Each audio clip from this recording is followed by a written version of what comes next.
What's worse than being forced to watch Diddy's freak-off tapes? Being forced to watch them twice.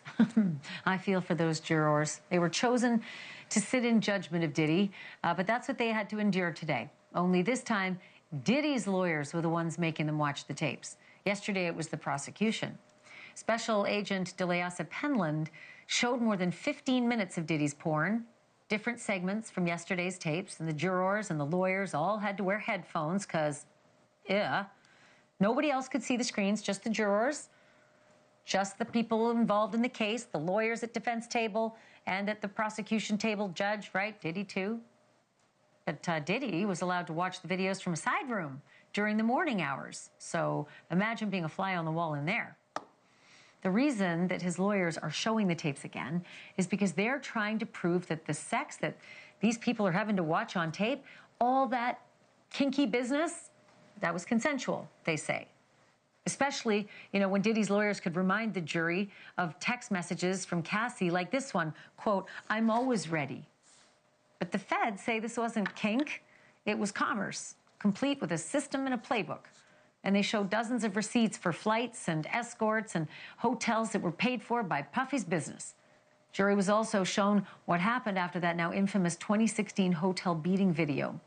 There was a barrage of text messages to Cassie, Diddy writing, "I'm about to be arrested," which was not true, and "call me please," over and over and over again.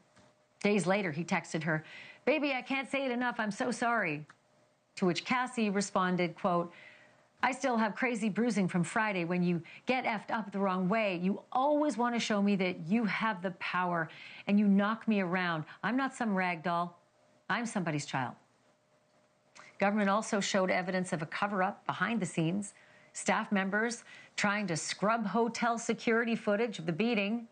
Diddy's chief of staff, this lady here, Christina Coram, texting an assistant, quote, "Say they had a fun, drunk night." And, quote, "He wants to talk to the Spanish security guard," end quote. And here is the list of hotel damage receipts. $500 for the drapes, $950 for deep cleaning, $46,786,000 for, quote unquote, penthouse damage. I don't think I've ever seen a bill like that. $46,786 for penthouse damage. All of it apparently paid through Diddy's companies, which, according to the government, makes it a pattern of illegal and coerced sex paid for and carried out by Diddy's enterprise, AKA racketeering and sex trafficking. But before all of that even started, the judge lit into both of the sides in the courtroom, angry about a media leak about that new juror that just got on the panel yesterday. And the judge is threatening contempt and phone seizures. He's super mad. My next guest was in the courtroom for all of it. Armand Wiggins is a journalist and author who moved to New York just to cover this trial, which he breaks down on his YouTube show and podcast, The Armand Wiggins Show. Armand, welcome back to the show. Good to have you again. Dang, it was spicy in that courtroom today. Yes, I mean, hi, first of all, hello, Ashley. It's always a good time coming on here, so I'm excited to be here. So, Me yes, too. I'm psyched to have you, especially you have the front row seat. Like you have, I can write about it. You can speak, firsthand about it. Yeah, everything that you said was true. We walked in that courtroom today. The judge was not having it. He was upset with the prosecution and he was upset with the defense because apparently they put out sealed exhibits to some sort of media and that got published. Now, we didn't know what the article was or what media company, put it out, but they were not happy. And the judge was saying, listen, this is your warning because one of you guys are lying. So this is your warning. But if this happens again, you guys are going to be subjected to witness testimony and could be facing criminal or civil charges. Well, and this judge seems to be pretty, level-headed, even-keeled. So to hear him raise his voice, that must really have meant something to these parties. Talk to me about the tapes. I can't imagine look, not everybody wants to watch Diddy's sex tapes, right? Not everybody wants to. And I get this feeling that watching those jurors, having to watch those tapes, you probably could tell that people didn't want to be there. I'm gonna be honest with you. From yesterday to today, listen, I was trying to listen hard to see what was going on. So the first day, they played the tapes, and we're sitting in the gallery, obviously.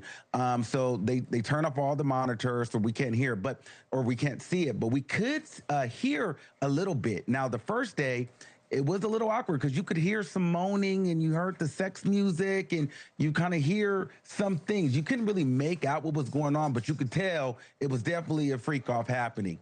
Now, today, the volume was just a little bit louder and you could hear some kind of talking and stuff. A bailiff ended up coming out and saying, "Hey, Judge, they have the headphones too close to the microphone. We can hear everything." So they ended up turning down the headphones. However, when you took a look at the jury stand, because we're trying to figure out what's happening, what's happening with the juries, with the jurors. I'm trying to find any motion in the face. There was a particular woman, older lady. She wasn't going for it. She wasn't happy to see it each day.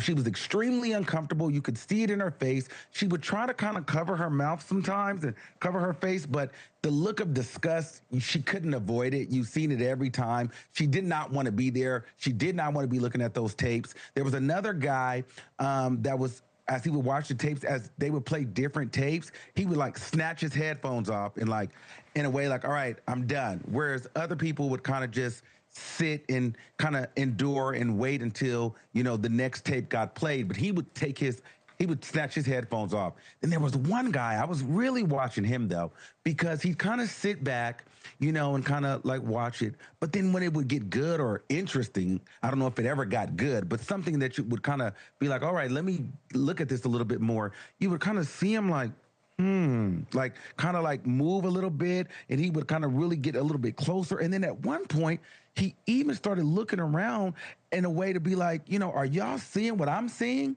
And so I zeroed in on him for a while. So and at that moment, you could kind of look around the rest of the jury pool and see that everybody was intently looking at these tapes. So I'm imagining there was a lot going on those tapes today. Kind of feel like it would be embarrassing too, right? Because you're watching something that's just so incredibly personal.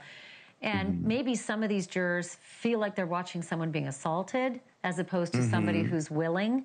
So there could be a lot of discomfort. And, God, imagine just, they're watching porn, and there's other people who know that. There's an entire gallery watching them watching porn. So I can't imagine the awkwardness. Real quickly tomorrow, Brendan Paul. He came onto the stand today and he got immunity.